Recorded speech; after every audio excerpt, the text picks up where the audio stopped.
There's only one person who can help you now. There's only one person you can count on now. Now I will sing a song of unrelenting determination and unmitigated ego. All right, tell me your name first of all. Leah James Abel.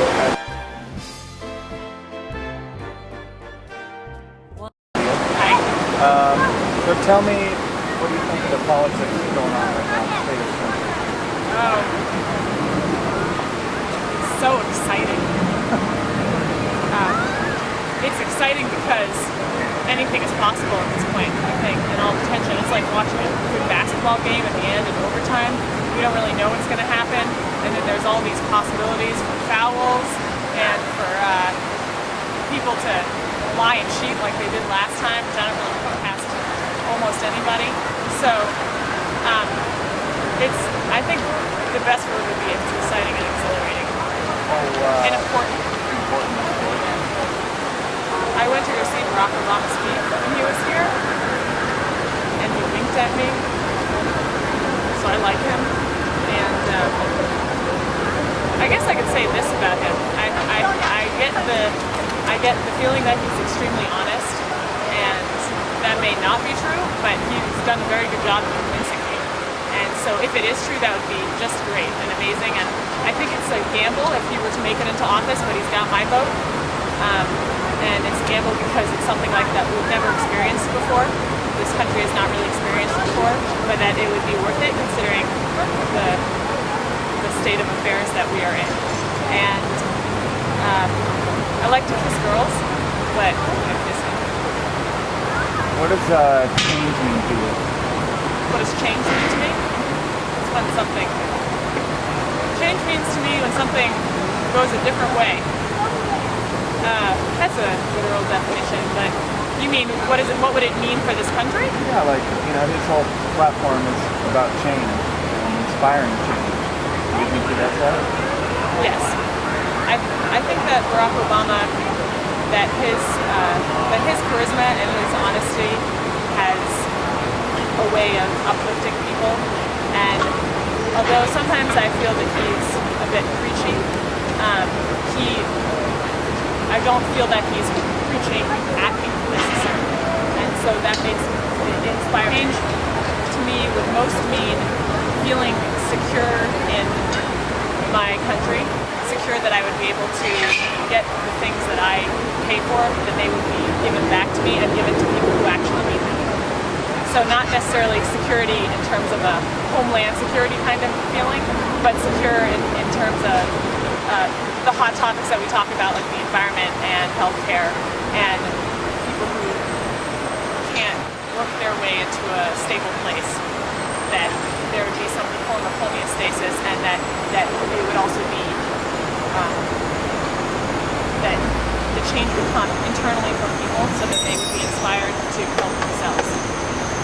And during his speech, he spoke about incentives for college students. This is just one example, but helping pay their tuition, and in return they do some form of community service for a while, which would also be on-site job training. And I think that's the kind of, it's very simple. It would be maybe hard to get past the red tape to work, but it's a simple idea, but it could absolutely work, and there's no reason why. Kind of leads into the next question is, where does change come from? Top down or bottom up, or the middle spread out like a big land or osmosis. It can come from anywhere. Change is possible, I think, at any level, but it's a matter of whether it actually takes hold. I mean, we went through a lot of change in this country with Bush, and it did take hold in a lot of ways. And we had a lot of people. I think change is very simple. I think it's really easy to inspire change because people are very easy to be swayed in any kind of direction that will lead them as long as it's convincing. And that's shown by this country, not only from the Bush administration, when people were like, "Raha, we follow that guy," and now those people, a lot of those people are 180-degree difference, and I think that's brought by a good leader. So, good meaning capable of creating that kind of change, not necessarily what their ethics and politics are. So I think change is possible on many levels. I'm just for the good change. So he says, he's about change, but he also wants to inspire change in you, that you can change Washington. So do you feel that he can do that? That I can change Washington? No, that Obama. Well, I think that it can be frustrating when people, sign petitions or you go to marches or this kind of thing, and you express what you want in change, and it doesn't go anywhere. And if he was a leader that listened and had the capacity to listen to the many different small interest groups that there are, or large interest groups that there are, and then you would feel like your voice would be heard, and then I believe that people would do more for what they wanted to do. But if you keep running up against a brick wall, then and you're not going anywhere, then I think it's detrimental to your soul to try and to inspire yourself to do more. I was at a rally, I forget what year, but an anti-war rally in New York, and I think it was the largest one that had ever taken place.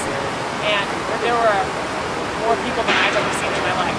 And I'm from New York, but even so, just all like that gathered in the street, and it didn't get very much news coverage and that kind of thing. So when that happens, I think after that, I noticed in New York that after that moment, people became much more apathetic because they didn't feel like what they were saying was respected or getting anywhere. So I think when people are listened to, that they are also more self-inspired. Change is inevitable. Change is possible. Change can be good. It's not always necessarily the same that. But it'll keep changing too. So. You think Obama's change is going to be? I hope so. Do I think so? Yes. Do I know so? No. But I sure hope so. It could go wrong too. There's a lot of people that don't like that guy. But it depends. I mean, we'll see. I'm a little bit scared. But I'm hopeful. I'm hopeful it's good. I shook his hand. Why change? Why? But with the Bush administration, things just kept getting worse and worse and worse, and snowball effect.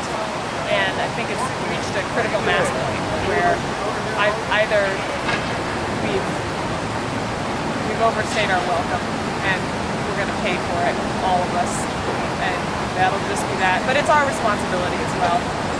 I think it's the people's responsibility. I think it was. I'm guilty of it myself. I mean, to not be putting time and effort into, fighting a system that was destroying us, and now we finally, because so much bottom up happened and didn't work, and now we have somebody on the top helping us, it would feel like we could do more. And we have a lot of bad environmental and poverty issues, and a whole slew of issues in the United States that are often overlooked today. It would be nice to see stabilized. I'd like good health insurance, number one. It's important for me to live my life. I gotta ask help. If you could condense that into one sentence. Change. Change should happen when blah blah. Yeah. I mean, when should change happen? Change is always happening. There's no should and shouldn't about it, I'm not sure. Change, that's why I say change is inevitable. Change needs to happen, or we are on a faster path to being stuck in a world of poverty without possibly turning back. But I won't say we can't turn back. I like the environment, that's my big issue. So I like water and mostly that's it. I think that's the main problem. Sun's good. You know what I'm saying? Thank you so much.